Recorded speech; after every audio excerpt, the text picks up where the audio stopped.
Happy snow day, my favorite literacy specialists.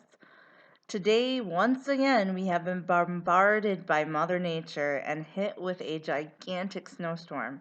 It seems like forever this winter we have been hit every Wednesday, and that has made for such a struggling and trying class for EDR 672. So I just wanted to do a video quick rundown discussion for a few minutes to help clarify some things and answer questions.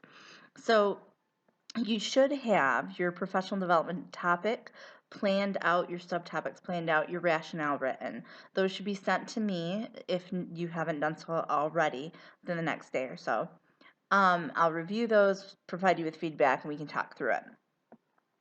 Because we're not meeting, we are going to be talking tonight a lot about professional development. Now, since we are unable to meet, I've put everything online. So go ahead and get in Blackboard, read through your assignments. That would be great.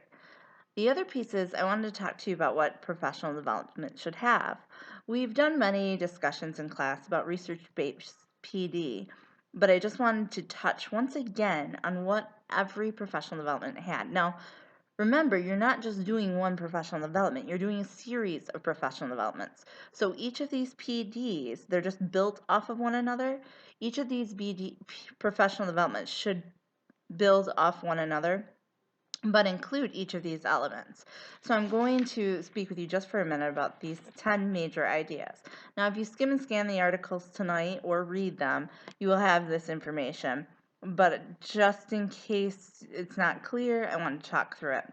So one of the first things that professional development should do or have, it should build off of already existing content knowledge. So I know that many of you are teaching about or planning to lead PD on informational text, reading workshop, writer's workshop. Play off of that. You want to look at the knowledge that your teachers already have and then build from that. That should be included in each PD. Don't talk down to them. Don't give them, too much low-level knowledge. Figure out where they're at and work from there. The second thing is that your professional development should have a strong foundation in the pedagogy and discipline that you're discussing. For all of us, it should be literacy, but it might be cross-curricular literacy. If any of you choose to discuss, which many of you are, informational text, you'll probably want to bring in the fact that math or science or social studies has informational text in it. Bring in real-world text as examples instead of just using narrative text or text that primarily would be used in language arts class. Third, you want to make sure that your PD provides knowledge about to both teaching and learning. Teaching is the business that we're in, right? But you also want to focus on the learner in this process, both the learner, the adult learner, so pay attention to their learning style, think back or look back on our adult learning session in class, work with that, but also on the learning of the children. How will what they're teaching directly affect the kids? How will, if you're implementing Reader's Workshop, how will that affect the kids? What will they do with different learning styles, different needs of kids, different levels of kids? How will whatever you're teaching in your PD differ? Think about that as you go into it. Fourth, make sure, and I have stressed this over and over again, that that whatever you are leading PD on is research-based. That is a true necessity. So research, research, research. You can use research that we've talked about in class, but you may also please do, not may also, get into the research. Find the gurus. Find the basis of all of these different things. There's a foundation for everything good we're doing in schools. And if there isn't, then maybe we shouldn't be doing it. So look at the research. Whatever PD you use must be research-based or that you're leading. So make sure that in your reports that you're directly quoting or referencing the research that you use. Next, of course, and we've talked about this over and over again, make sure that it's aligned to the Common Core state standards, that it's aligned to the school improvement plan, that whatever you're teaching the teachers in your professional development relates to student growth, right? So again, what we're in the business of, teaching kids, so make sure that anything that we teach them will align to that. The next kind of builds in with the learning style of teachers. You want to make sure that you're engaging teachers during the professional development in real world teaching situations. And I just spoke to this for a second. Talk about the learner. Bring in situations, both good, both bad. If we sit through a PD and it's all glowing and roses, then some of us say, but they don't have to teach our kids. They don't have to teach my class. We need to bring them in authentic situations. So help them navigate what they would do if they have a struggling reader in Reader's Workshop, or if a student has trouble fluency, but we're building it, or you have those your superstars, right? Your kids that really excel. How do we differentiate for them? Make sure you bring in authentic purposes, real world situations. Give enough time for the teachers to learn about the topic, to apply it, to master it, whatever you're teaching in. So you don't want it to be too brief, but you don't want to cover too much either. So some of you have looked at and spoke with, emailed, or discussed with. You have a lot of topics, which is phenomenal, but you might want to pare it down. Vice versa, some of us have a little area that we might need to develop a little bit more. So look at it, think about it, speak with me about it if you have questions, email, call, text, and we'll talk through it. Next, make sure that PD takes a variety of forms. Think about the PDs that you like to go to. We're not sitting in lecture, right? You don't want to sit through an hour of note taking. You don't want to sit through an hour of being talked at. Break it up into many tangible tasks, right? Let your teachers experience a wide variety. Nothing says you can't bring in technology. Nothing says you can't show video clips. Nothing says you can't have them blog about it or have a discussion.